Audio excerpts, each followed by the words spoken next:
भूमिहारों का नेता बनने बिहार आए थे कन्हैया कुमार, क्या हुआ, क्यों गायब हो गए, क्यों उनकी यात्रा को तत्काल प्रभाव से स्थगित कर दिया गया, अररिया में क्या हुआ, क्यों भगदड़ मची। कई तरह के सवाल है जो उन तमाम समर्थकों के दिल में दिमाग में गूंज रहे हैं। ये सवाल पूछ रहे हैं कि आखिर जो सपना कन्हैया कुमार बिहार को दिखा रहे थे, उस बोरिया बिस्तर को समेटकर वापस वो क्यों चले गए।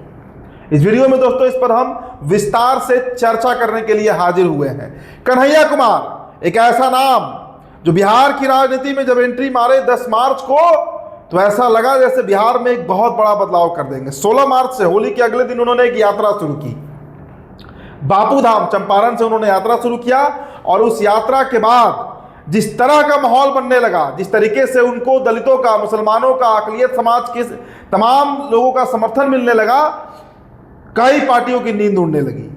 आरजेडी, तेजस्वी प्रसाद यादव, भारतीय जनता पार्टी, कई दल टेंशन में आ गए, तनाव में आ गए इस बात को लेकर कि अगर कन्हैया का ये यात्रा सफल रहा तो बिहार में एक बहुत बड़ा खेल हो सकता है। जी हाँ दोस्तों, और इस बात को हमें जानना होगा कि आखिर क्यों कन्हैया कुमार की यात्रा को स्थगित किया गया। देखिए, इतने बदलाव किए गए कन्हैया की, मतलब जब एंट्री होती है, मुझे याद है 10 मार्च को जब वो पटना एयरपोर्ट पर आया था तो हमने भी सवाल किया था यात्रा को लेकर। तो उन्होंने फिर सदाकत आश्रम में पीसी हुआ, कृष्णा लवरू के साथ उन्होंने ऐलान किया कि 16 मार्च से हम यात्रा पर निकलेंगे। और उसके बाद दोस्तों बिहार में प्रदेश अध्यक्ष बदल दिए गए, राजेश राम बना दिए गए प्रदेश अध्यक्ष, अखिलेश प्रसाद सिंह का पत्ता काट दिया गया।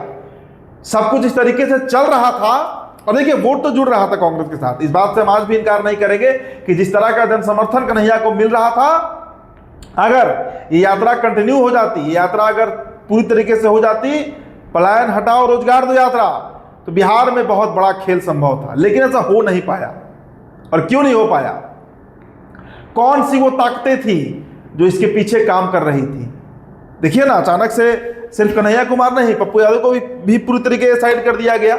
बीच में एक ऐसा हवा बना था, ऐसा लग रहा था कि पप्पू यादव रिवाइव कर सकते हैं, वापस कांग्रेस में आ सकते हैं, लेकिन कुछ भी नहीं हो पाया। औपचारिक तरीके से अगर वो कांग्रेस में नहीं भी आ पाते, नियम कानून के खिलाफ जाकर, तो कम से कम बाहर में तो सपोर्ट कर सकते थे। लेकिन लगातार पप्पू यादव के साथ भी वही हुआ और कन्हैया के साथ अररिया में जो हुआ दोस्तों, देखिए कौन से वो लोग थे। रिपोर्ट तो आ रही है हम तक, कई लोग इसकी चर्चा कर रहे हैं कि कन्हैया कुमार की उस यात्रा में जो हुड़दंग, जो मतलब आप कह सकते हैं जो दहशतगर्द घुसे थे, जो मारपीट कर रहे थे, वो राजद के कार्यकर्ता थे।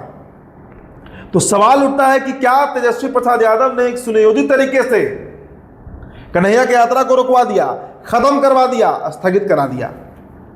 क्योंकि सबसे बड़ा अगर कोई चैलेंज तेजस्वी के सामने कन्हैया के रहते उभरता है तो वो सिर्फ कन्हैया ही होते हैं बिहार में। बिहार में अगर कन्हैया है तो तेजस्वी अनकंफर्टेबल हो जाते हैं, लालू यादव भी हो जाते हैं। और देखिए अखिलेश प्रसाद सिंह और कांग्रेस का भी एक गुट है, मैं बार बार कहता हूं, जिसके लिए सबसे बड़ा सरदर्द, उनके पेट में दर्द पैदा कर देते हैं कन्हैया कुमार। कई लीडर्स ऐसे हैं दोस्तों।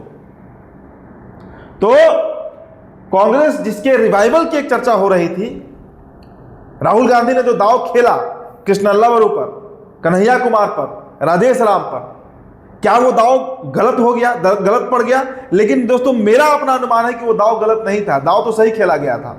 लेकिन इस पूरे कार्यक्रम को रौंद दिया गया, खत्म कर दिया गया और इसके पीछे कई ताकतें लगी। देखिए कांग्रेस का रिवाइवल बिहार में जब तक राजद है, जब तक क्षेत्रीय दल है, कांग्रेस का रिवाइवल बड़ा मुश्किल है दोस्तों। ये बात आप नोट कर लीजिए। और तेजस्वी प्रसाद यादव का जो मौजूदा दौर चल रहा है, जो यात्रा उन्होंने किया, उसके बाद उनका ग्राफ उठा था, उस ग्राफ को कहीं ना कहीं कन्हैया डाउन कर रहे थे। पप्पू यादव डाउन कर देते हैं तेजस्वी यादव के सामने, क्योंकि पप्पू यादव ग्राउंड पे काम करते हैं, जमीन पर काम करते हैं और अपने दम पर उन्होंने पूर्णिया जीता।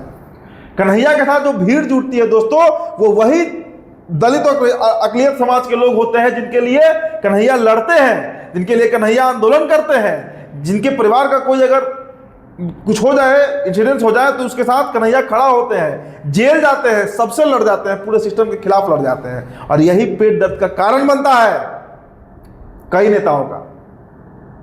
तो अररिया में जो हुआ, देखिए सीमांचल में जिस तरह का समीकरण बन रहा था और जो खबरें आ रही थी कि AIMIM के साथ कांग्रेस का गठबंधन हो सकता है, एकदम वो शो अगर हिट करता तो आप लिख कर ले लीजिए इस बात को, तेजस्वी यादव का सुपड़ा साफ हो जाता पूरे उत्तर बिहार से, मिथिलांचल में, सीमांचल में, शिवहर में, तिरहुत में, चंपारण में। तो बहुत बड़ा प्रश्न कन्हैया छोड़कर गए हैं बिहार में कि क्या कांग्रेस पार्टी के रिवाइवल का अब कहीं कोई रास्ता नहीं बचा है? क्या कन्हैया कुमार के खिलाफ कोई बड़ी साजिश रची गई, कोई बहुत बड़ा षड्यंत्र रचा गया जिसके शिकार हो गए कन्हैया कुमार, समझ नहीं पाए? क्या बिहार में मुसलमान और दलित वोट के ऊपर इस तरह से कब्जा करना चाहती है आरजेडी? बहुत तरह के सवाल है। लेकिन चलिए, वो यात्रा तो खत्म हो गई। हमने लगातार दोस्तों आपको उनकी यात्रा की खबर से जोड़ कर रखा, और अब चूंकि वो यात्रा लगभग स्थगित हो गई है तो हमने सोचा कि एक बार इस पर फिर से चर्चा हो जानी चाहिए। आपकी जो प्रतिक्रिया होगी, अगर आप उस यात्रा से जुड़े हुए थे तो हमारे कमेंट बॉक्स में आप छोड़ते जाइएगा। बहुत बहुत शुक्रिया।